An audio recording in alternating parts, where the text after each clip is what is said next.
Fala, meus irmãos, graça e paz, tudo em jóia com vocês? Meus queridos, hoje nós vamos falar sobre um tema que eu sei que muitas vezes cada um de nós fica triste ou alegre, né? Quando nós entendemos e quando nós não entendemos.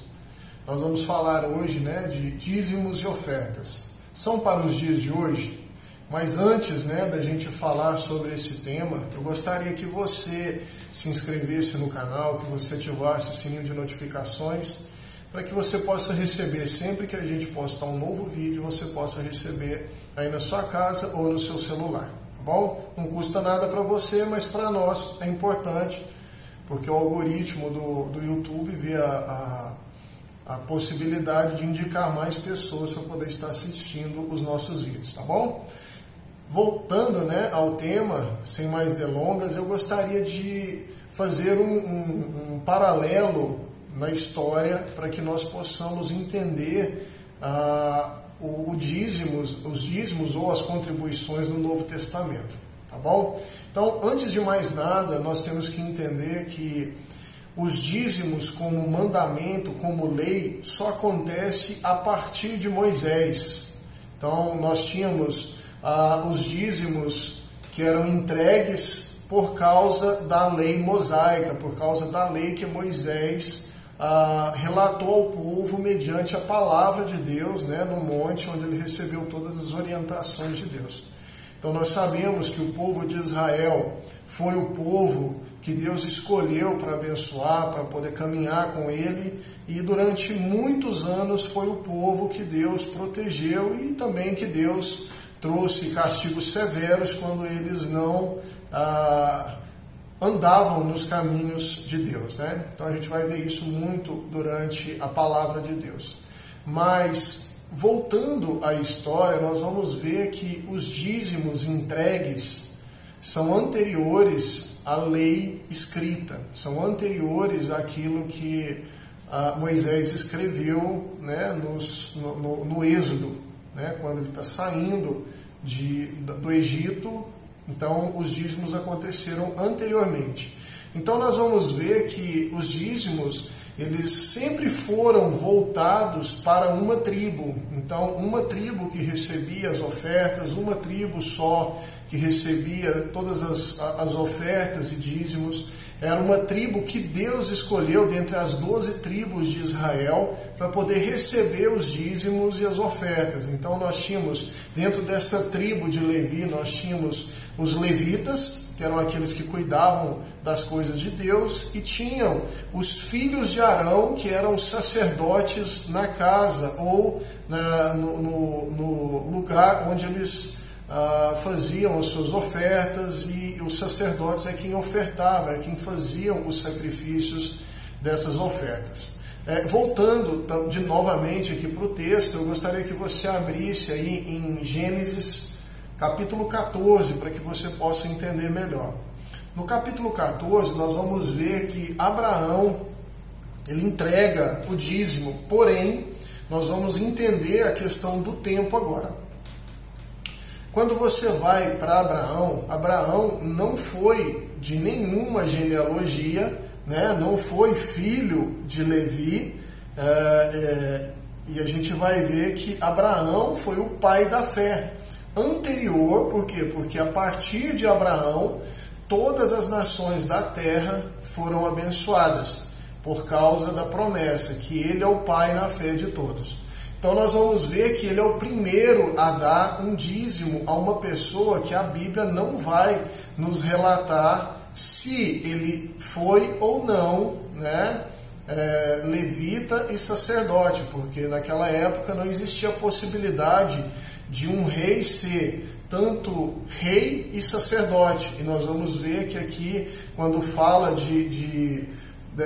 da entrega, né, de Abraão a Melquisedeque, nós vamos ler que ele foi rei e sacerdote. Então vamos para o texto. A partir do versículo 17 diz assim: voltando Abraão da vitória sobre Quedorlaomer e sobre os reis que eles se haviam aliado, o rei de Sodoma foi ao seu encontro no vale de Savé, isto é, o vale do rei. Então Melquisedeque, presta atenção, queridos, rei de Salém, que quer dizer rei de justiça, e sacerdote do Deus Altíssimo, ou seja, ele era rei de justiça e sacerdote do Deus Altíssimo. Trouxe pão e vinho, e abençoou Abraão, dizendo: bendito seja Abraão pelo Deus Altíssimo, Criador dos céus e da terra. Versículo 20. E bendito seja o Deus Altíssimo, que entregou seus inimigos em suas mãos. E Abraão lhe deu o dízimo de tudo. Logo, nós temos aqui uma perspectiva que o dízimo é anterior à lei. Então, levando em consideração que Moisés foi posterior, e ele era uma pessoa da tribo de Levi, tanto que Arão, seu irmão, que era da tribo de Levi, passa a ser sacerdote depois disso, depois que ele assume a liderança do povo.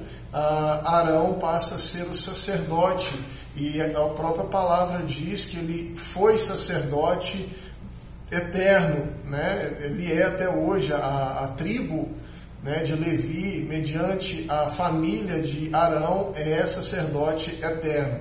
O que eu quero trazer para vocês aqui, queridos, é que às vezes nós nos pegamos a algumas questões.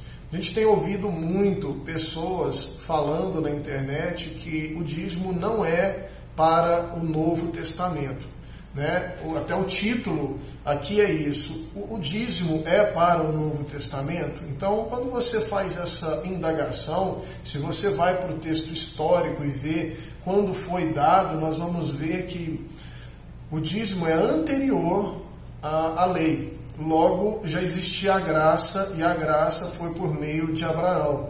Então, nós somos os filhos da promessa, e o primeiro ponto que a gente tem que entender quanto a essa promessa é que Deus ele escolheu um povo, uns descendentes, para que fosse o povo dele. Escolheu pessoas, escolheu uma nação, escolheu algumas pessoas, até porque Abraão era um homem só, ele não tinha descendência, ele já tinha Ismael, então Ismael já era nascido, e Deus fala com ele quando ele estava com 92 anos de idade, que ele seria pai de nações, mas o cara que não tinha um filho legítimo, Deus fala para ele que ele seria pai de nações. Então seria algo impensado hoje, nos dias atuais, qualquer pessoa pensar que seria pai de uma nação, sendo que eu só tenho um filho bastardo e não tenho nenhum filho legítimo. Mas Deus havia falado para ele, e a Bíblia vai dizer que ele creu nisso.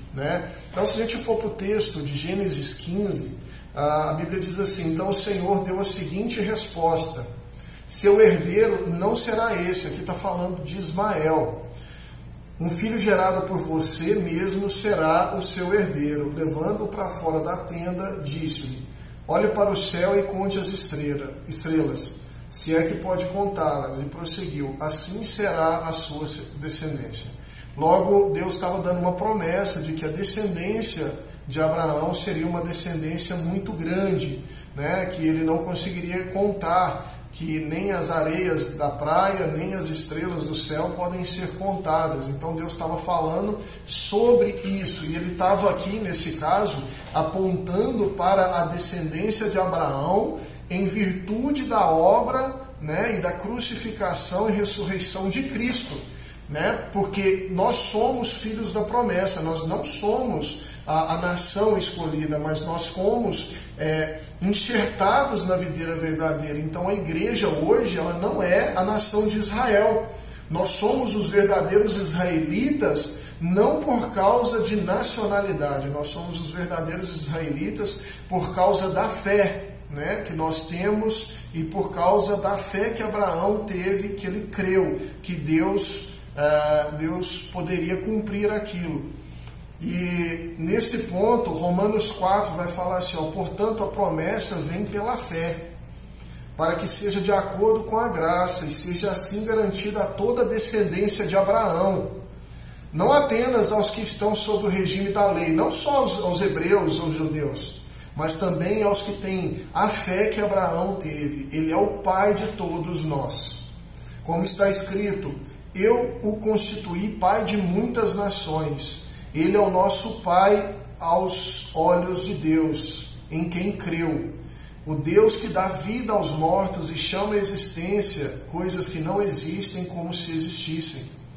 Abraão, presta atenção, queridos, contra toda esperança, creu. Em esperança, creu, tornando-se assim pai de muitas nações, como foi dito ao seu respeito. Assim será a sua descendência. Aqui ele está falando de Gênesis 15. O autor de Romanos, Paulo, ele está falando de Gênesis 15. Ele está falando da descendência que Deus falou que daria a Abraão pela fé, né? Deus deu uma outra coisa para o povo dele, né? Que foi uma terra. Então, levando em consideração que está também no capítulo 15, versículo 18 ao 21, diz assim: naquele dia o Senhor fez a seguinte aliança com Abraão: aos seus descendentes dei essa terra, desde o ribeiro do Egito até o grande rio, o Eufrates, dos hititas, dos ferezeus, dos refaíns, dos amorreus, dos cananeus, dos girgazeus, dos jebuseus. Então, Mateus 8 vai falar assim: e digo que muitos virão do Oriente e do Ocidente e sentarão à mesa com Abraão, Isaque e Jacó no reino dos céus. Então Deus deu uma terra para o povo que ele trouxe para ele, para aquele povo que ele conquistou, para aquele povo que ele comprou. Então, entenda isso, antes disso, eu estou fazendo toda uma introdução, queridos, para você entender. Antes a lei falava que era Canaã. Antes a lei apontava para uma terra física. Apontava para essa terra física. Então hoje os judeus continuam esperando, né, a conquista, mas eles já estão na terra, eles já conquistaram essa terra, logo depois que Moisés morre, Josué conquista essa terra, mas eles ainda estão aguardando o Messias. Então, pela fé, aqui, ó, a terra foi ganha, né? A terra foi conquistada por eles e eles acham que estão na terra, mas a Bíblia, no Novo Testamento, vai falar que nós não estamos esperando uma terra comum, uma terra onde nós possamos conquistar.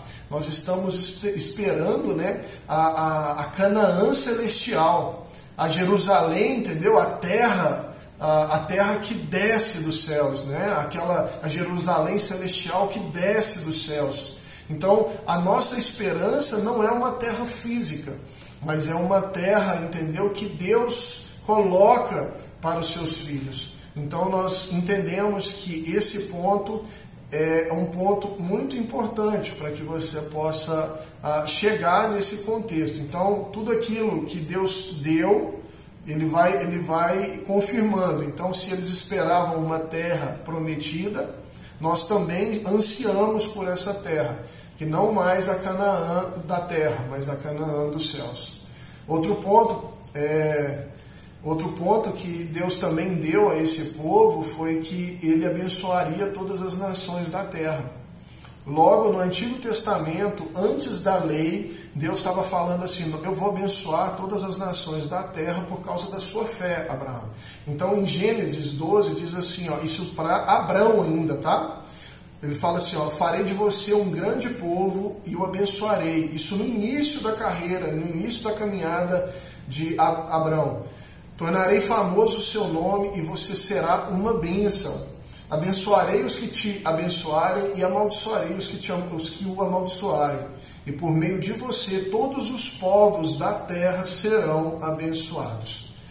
O que eu queria trazer, queridos? Porque eu queria trazer a questão de Abraão para que vocês entendam que Abraão foi anterior à lei. Abraão entrega o dízimo a Melquisedeque antes da lei. Ele foi o avô de Jacó, o bisavô de Levi. Então, quando você olha para essa situação, você vê que a promessa é anterior à lei. A promessa ela veio antes, então o cumprimento da promessa é anterior ao cumprimento da lei. E nós vamos ver um pouquinho mais para frente que a lei era a sombra das coisas que viriam. Era uma sombra somente sombra. Você poderia até olhar e ver algum modelo, alguma caricatura, alguma coisa ali, uma sombra. Mas Jesus veio para mostrar como realmente é, né? Se você for olhar, olha, imagina comigo, se você falar assim, ó, o dízimo não é mais para o tempo da graça, não é mais para o Novo Testamento. Eu pergunto para vocês, a lei era mais branda ou mais pesada do que a graça? Ou a graça é mais pesada do que a lei? Ou a lei é mais pesada do que a graça? Pare e pensa.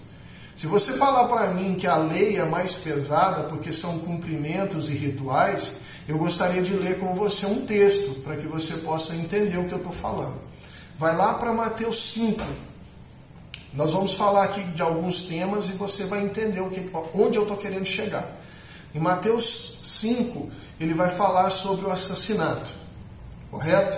Ele vai falar sobre o assassinato e no versículo 22 ele fala assim, ó, mas eu digo a vocês que qualquer que se irá contra o seu irmão estará sujeito a julgamento. Também qualquer que disser ao seu irmão, raca, será levado a tribunal. E qualquer que dizer, louco, corre o risco de ir para o fogo do inferno. Presta atenção. Aqui nós estamos falando que Jesus estava falando sobre o assassino, né? Sobre o assassinato, sobre o homicídio. Ele está falando assim, ó, que o simples fato de você falar no Novo Testamento, declarar que uma pessoa é raca, você declarar que uma pessoa é louca, você é digna do inferno ou de juízo. Ou seja, lá no Antigo Testamento, você tinha uma outra possibilidade, você poderia revidar as coisas. Então, qual que é mais pesado? O julgamento da consciência ou o cumprimento da lei? Porque a lei eu tenho oportunidade. Na graça, a minha consciência me condena. Vamos para outro texto aqui, quanto ao adultério. No 27 diz assim, vocês ouviram o que foi dito, não adulterarás. Mas eu digo, qualquer que olhar para uma mulher e desejá-la, já cometeu adultério com ela no seu coração.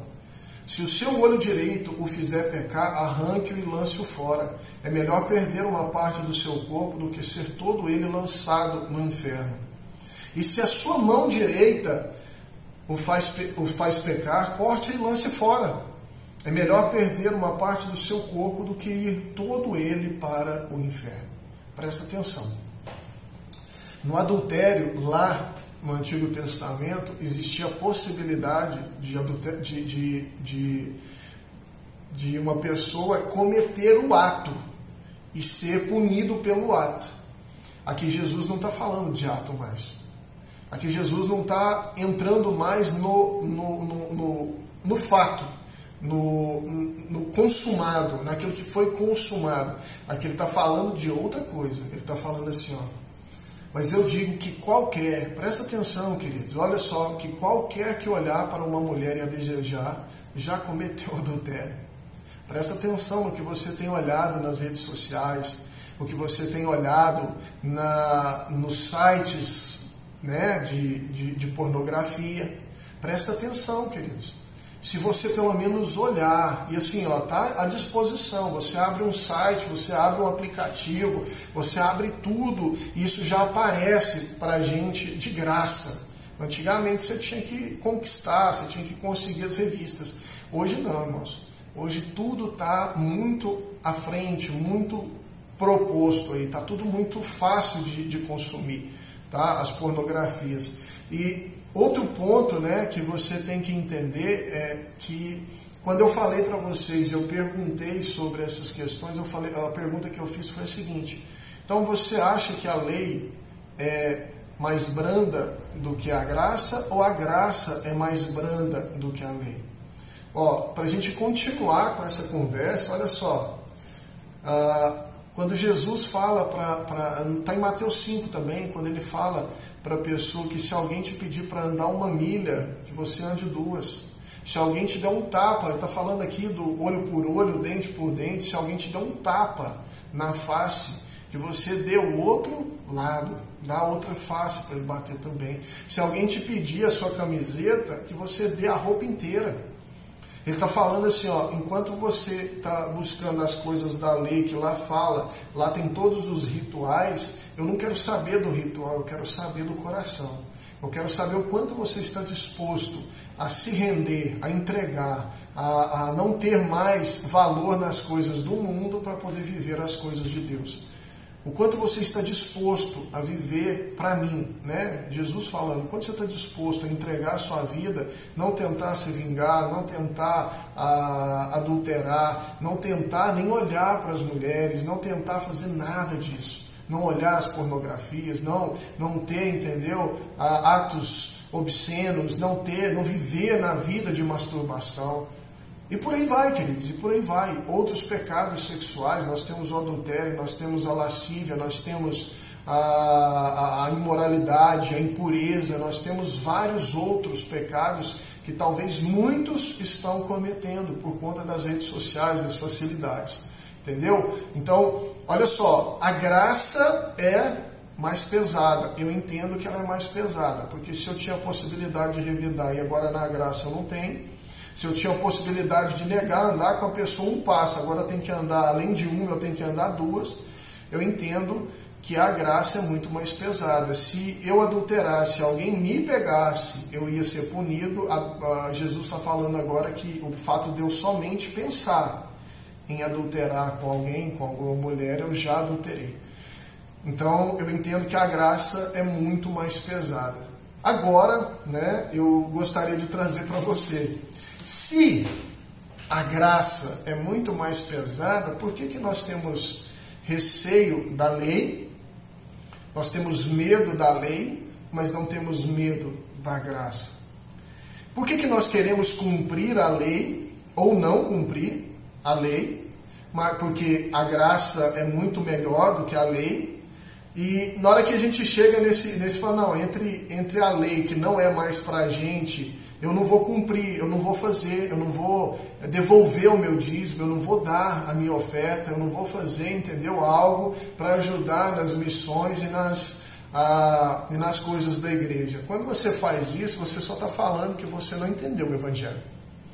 Quando você faz isso, você só está olhando para você e querendo justificar aquilo que você não quer fazer. Não tem renúncia nenhuma nisso. Se a lei foi posterior a Abraão, nós somos filhos na fé de Abraão. Se ele, sendo o pai da fé, devolveu o dízimo a Melquisedeque, que era rei e sacerdote, e hoje nós somos reis e sacerdotes, como que você pode falar que a graça é só amor se você não se compromete com o lugar onde você está congregando? Se antigamente o povo devolvia 10%, eu quero te informar que hoje Jesus não pede mais esses 10%. Jesus nunca pediu no ministério dele 10%, até porque para ele não faz diferença 10%. Jesus pediu para você tudo. Então tudo que você tem é dele, então não tem mais a ver com 10%, tem a ver com a sua disponibilidade de tudo. De dinheiro, de tempo, de compromisso, de ajuda, de todas as áreas da sua vida, de tempo em ser cristão realmente, em buscar a Deus todo o tempo, de orar sem cessar todo o tempo. Então, se a lei ela te obrigava, a graça ela não te obriga. Porém, ela mostra que ela é muito mais pesada do que a lei. Se eu cumpria, né, os judeus cumpriam a lei, que era mais leve, por que eu não vou cumprir a graça, que é mais pesada? Né? A gente tem relatos da Bíblia, de Atos 4, né, que Ananias e Safira foi lá, era graça, irmão. Ananias e Safira estava lá, pegou um bem, vendeu o bem e achou que estava fazendo tudo bem. Quando não, Pedro chega e fala, você vendeu por tanto? Não, vendi por tanto. Por que você mentiu para o Espírito Santo? E essa é a grande questão que nós devemos colocar nos nossos corações, queridos. Será que nós estamos querendo também mentir para o Espírito Santo? Por isso que nós estamos mortos espiritualmente, por isso que nós estamos mortos na nossa consciência. E às vezes você que vai assistir esse vídeo até o final, talvez você até devolve o dízimo, querido. Eu quero te falar que o fato de você devolver o dízimo não te faz justo também, tá? O que te faz justo é o coração entregue. O fato de você devolver o dízimo só para justificar os seus atos em si não gera nada para você. Porque se você não entregou o seu coração, você pode devolver o dízimo a vida inteira, que você sempre vai ser uma pessoa mesquinha.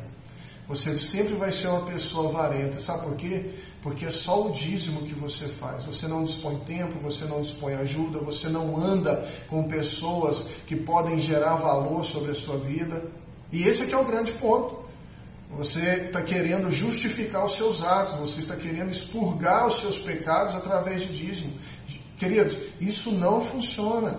Por isso que Paulo vai falar, né, sobre isso na carta aos Coríntios. Irmão, quando você for dar, dá com alegria, não por necessidade ou por tristeza, né? Não faz nenhum tipo de barganha. Deus não precisa de barganha. Deus, se Ele quiser te abençoar, Ele vai te abençoar. Por isso que no mesmo texto ele fala, aquele, né, que dá semente ao que semeia também vos dará pão, para que nunca falte pão. E Ele também vai aumentar a vossa sementeira para que você possa plantar mais sobre a vida das pessoas.